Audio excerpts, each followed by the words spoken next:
Ada apa dengan jenderal? Bocah, jangan bicara omong kosong tentang ini di masa depan. Tuan Bai memang cerdas, tapi jenderal tidak buruk. Tanyakan pada dirimu sendiri, pernahkah jenderal kalah sekali sejak dia membawa kita ke Wen Tiangwan hingga saat ini? Berapa banyak hal yang menghancurkan bumi yang dilakukan jenderal? Apa yang bisa dilakukan para jenderal? Yang bisa dilakukan raja-raja itu? Prajurit muda itu tidak berani mengatakan apa-apa ketika dia dipukuli, dan menyadari bahwa dia salah. Tetapi paman ketiganya mengeluarkan daun tembakau dan muntah. Sang patriark juga keluar. Dengan bakat sang patriark, tidak butuh waktu lama bagi Kaisar Cheng. Bahkan mungkin saja patriark tidak kembali ke Gunung Suci untuk mundur, tetapi membiarkan jenderal mempertahankannya di permukaan. Faktanya, ketika tentara kita keluar, patriark akan menyerang lagi. Paman, jenderal tidak mengatakan klan mana yang harus dilawan? Kamu bodoh. Paman ketiga membenturkan kepalanya lagi. Atau kamu terlalu muda untuk bertarung dengan orang lain di panggung seni bela diri? Menurutmu apakah Kaisar dipilih? Jenderal tidak bermaksud mengatakan, itu untuk mempersulit Kaisar Yuan Tian untuk berjaga-jaga, untuk mencegah mata-mata di antara kita melaporkan secara diam-diam. Belum lagi siapa yang berbeda? Sial, dikatakan bahwa ketika jenderal datang ke klan kita, dia menjadi sasaran Kaisar Yuan Tian. Kali ini, kita harus bernafas lega dengan jenderal. Prajurit muda itu mencengkeram kepalanya dan tampak bingung. Paman San, menurutmu apakah ada gangster di samping kita? Saudara-saudara kita di pasukan ini semuanya dari ras yang sama. Paman ketiga mencibir. Klan mana yang tidak bisa memiliki sampah?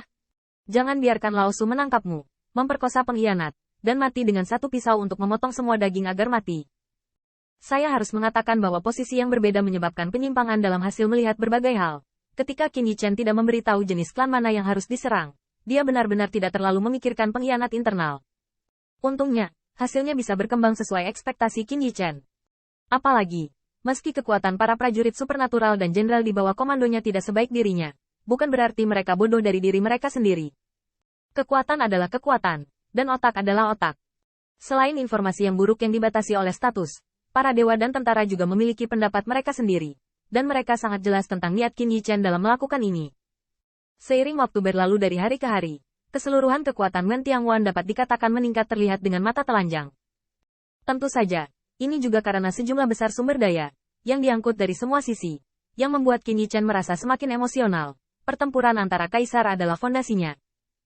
Pada hari ini, Qin Yichen pergi untuk berparade pasukan seperti biasa, dan ada juga sejumlah klon di aula para jenderal untuk mempraktikkan Taoisme. Namun, begitu dia keluar dari tenda militer, dia melihat Ke Wenjing dengan tergesa-gesa terbang. Kakak ipar, kakak ipar. Seseorang di luar bea cukai meminta untuk menemuinya, bernama Dao dan berkata dia ingin bertemu Sister Wenxing dan kamu. Qin Yichen terkejut, dan seseorang meminta untuk menemuinya lagi. Dan itu dia dan Wenxing lagi. Segera, Qin Yichen sedikit mengernyit, mengulurkan telapak tangannya seperti pipi Ke Wenjing. Hai, kakak ipar, apa yang kamu lakukan? Sakit, aku sakit sampai mati. Qin Yichen melepaskan tangannya dan berbisik lembut, perasaan ini bukan mimpi buruk. Ke Wenjing, yang menutupi setengah wajahnya, matanya ditutup. Rekan penulis dan coba dia, apakah dia dalam mimpi lagi? Kakak ipar, jika orang lain mencoba untuk melihat apakah mereka sedang bermimpi, mereka semua mencubit wajah mereka sendiri. Oke.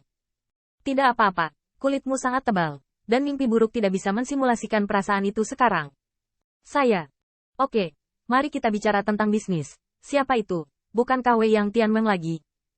Terakhir kali Wei Yang Tianweng datang atas perintah Kaisar Yuan Tian, hanya pembelian dan pemisahan yang dangkal. Itu sudah cukup untuk membuat Qin Yichen sakit, belum lagi panah tersembunyi dari mimpi buruk. Ke Wenjing sebenarnya memahaminya dengan sangat baik, lagi pula, hanya karena Kaisar telah mencapai tahap seperti itu sekarang, tidak ada lagi yang perlu dibicarakan. Ini bukan Wei Yang Tianweng, itu Putri Yushu dari klan penenun ilahi. Oh, dan rekan Taoisnya. Shen Weavers. Qin Yichen mengerutkan kening. Dia belum pernah berurusan dengan perlombaan ini sebelumnya, dan dia bahkan tidak mengenal Putri Yushu. Apakah kamu tahu? Ke Wenjing mengusap dagunya dan berpikir sejenak. Saya ingat. Putri Yushu memang berteman dengan Suster Wenxing. Selain itu, Putri Yushu ada di sini untuk mengirim undangan pernikahan. Dia dan pasangan Tao-nya akan menikah dan mengundang Suster Wenxing dan saudara iparnya untuk Anda. Pernikahan besar? Tanda seru. Qin Yichen tiba-tiba memikirkan pernikahan besarnya dengan Wen Qing 30 tahun yang lalu. Itu juga merupakan sensasi bagi semua ras tahun itu. Dan semua orang yang diundang adalah kehadiran Kaisar Langit. Bagaimana kakakmu dan dia bertemu? Biarkan pasangan muda itu datang dan mengundang mereka secara langsung. Tepat ketika Qin Yichen masih terkejut, Wen Qing berteman dengan temperamen Wen Qing.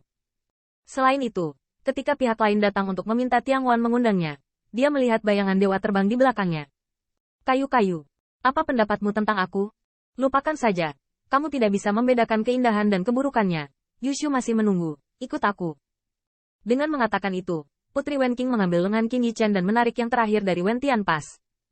Tampaknya Putri Wenqing sudah mengetahui berita kedatangan Putri Klan Senzi, dan melihat reaksinya.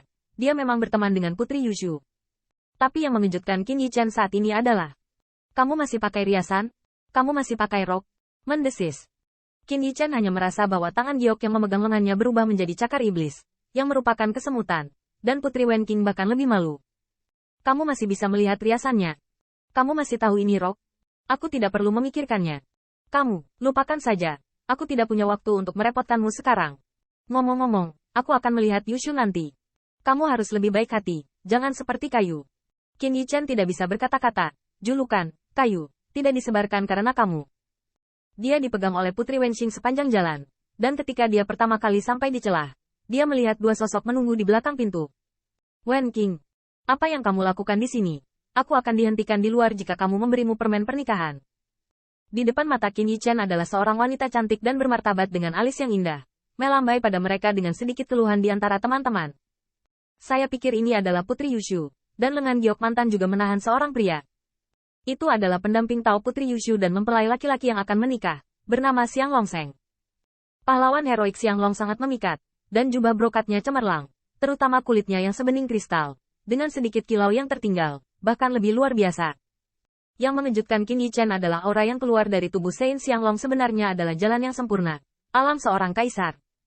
Hei, maaf, kamu juga tahu bahwa kami sedang mempersiapkan perang di sini baru-baru ini. Jadi kamu sudah lama menunggu.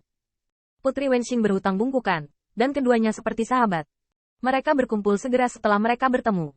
Putri Yushu tidak peduli, tetapi sangat antusias. Oke, kamu juga tahu apa perjuangan kaisar. Klan Dewa Penenun saya tidak berpartisipasi. Jadi saya pasti tidak di sini untuk memata-matai Anda untuk menanyakan rahasia militer Tiangwan. Klan Gajah Xiang Longseng, Tuanku Gajah. Bagaimana? Bagus.